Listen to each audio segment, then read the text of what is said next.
Man.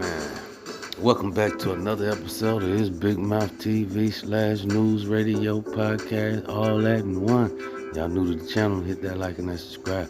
We jumping into it. Alright, man, today we got Tory Lanez, man, and Megan Thee Stallion case. Y'all already heard, I know y'all heard about the news already. Tory Lanez is gonna be spending a lot of time in jail. He was found guilty on firing a gun at Megan Thee Stallion, and assault with a weapon and everything because she was injured in the case and everything. So he's looking at he's facing 15 to 22 years, and on top of that, deportation. Rapper Tory Lanez, whose real name is Daystar Peterson, the jury just convicting him of 3 charges: assault, carrying a loaded, unregistered firearm, and discharging a firearm with gross negligence.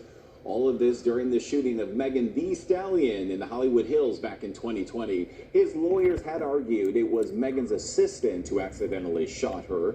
We're told Lanez showed no visible reaction when the verdicts were read, but his father jumped up and yelled and screamed and then had to be removed from the courtroom. The Canadian rapper now faces a possible 22 years in prison and faces deportation. All right, man, y'all heard it right there, man. He was found guilty on all charges, man. He's facing 22 years. You know, and the dad screamed out in court. You know, they said the dad allegedly got the yelling and screaming, you know, and hooping and hunting and stomping and, you know, talking about, no, not my baby, not my baby. He ain't never did nothing to nobody, you know, and things like that. My baby ain't never hurt nobody.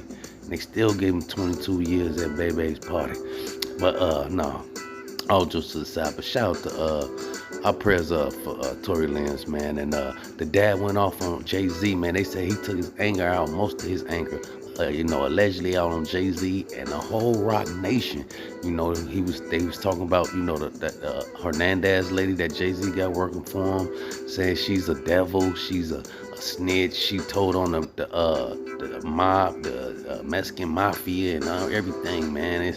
There's so much stuff going on, you know. This Tory Lanez and Megan Thee Stallion case is just, you know, it's crazy. Like I said, the dad was going off, man, on Jay-Z, and the whole Rock Nation.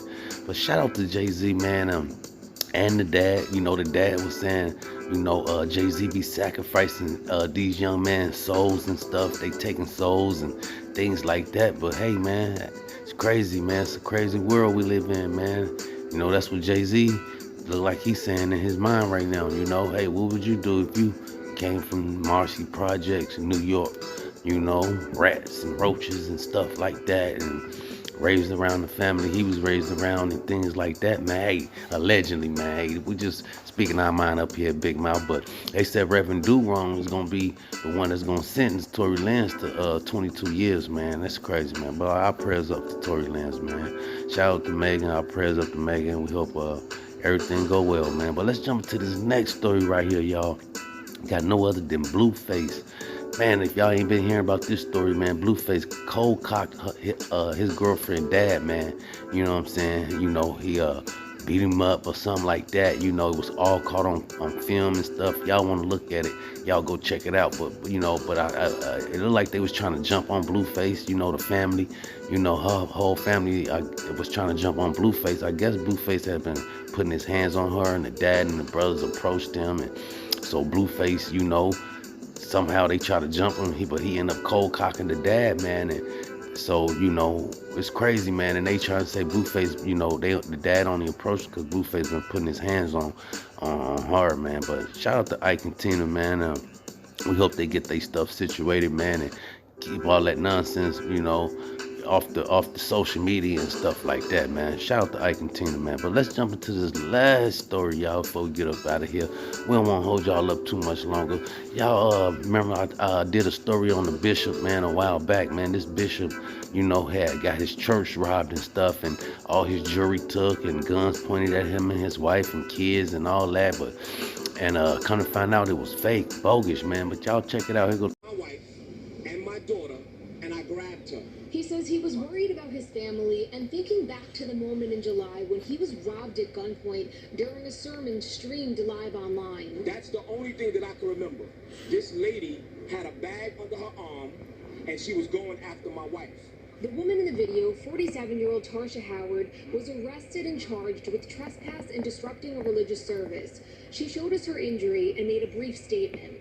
I am telling you right now that I did not charge after his wife. It's on video, and everyone can see that I was the one that was assaulted. And after this statement, he will hear from my attorney. The bishop was also taken into custody, but shortly after released, now criticizing the NYPD's handling of the incident. I was treated like a criminal, so I went from the pulpit to the cell for no reason. The New York Police Department failed me and failed my church. The NYPD says because of crowd control, both the bishop and Howard were taken to the 69th precinct for further investigation. Bishop Whitehead says he wants the NYPD to take action so there are no copycat crimes. In Canarsie, Brooklyn. All right, man, y'all heard the story. That was the story of Lamar Bishop Whitehead, man. Pastor, bishop, whatever he is, but yeah, it's just crazy, man. And you know, him and D.L. Huey had got into it a while back when he had first started showing up on social media, you know, flashing all his jewelry and stuff like that. And D.L. Huey called him a fraud, said he was a fraud, man. He's robbing his people in church and stuff like that. So, because how would this pastor, bishop, whatever you want to call himself, have all this expensive jewelry, coming to church with these expensive suits on, Gucci suits, Versace suits and stuff like that, man? But him and Dale Huey had got into it over the internet. But hey, man, it's all over for the bishop now, man. They took everything from him. They took his houses, you know. He won't be living in no more expensive houses, driving no more you know, Rolls Royces and Bentleys and stuff like that. No more Versace suits and things like that for this bishop, man. He's facing federal charges. I don't know if he out on bail or not, but I believe he's still locked up. They got him arrested right now. Sad, man. No more expensive jewelry and fancy cars and nice houses for this bishop, man. But that's all we got, man. Till next time. Big mouth. Big mouth, big mouth.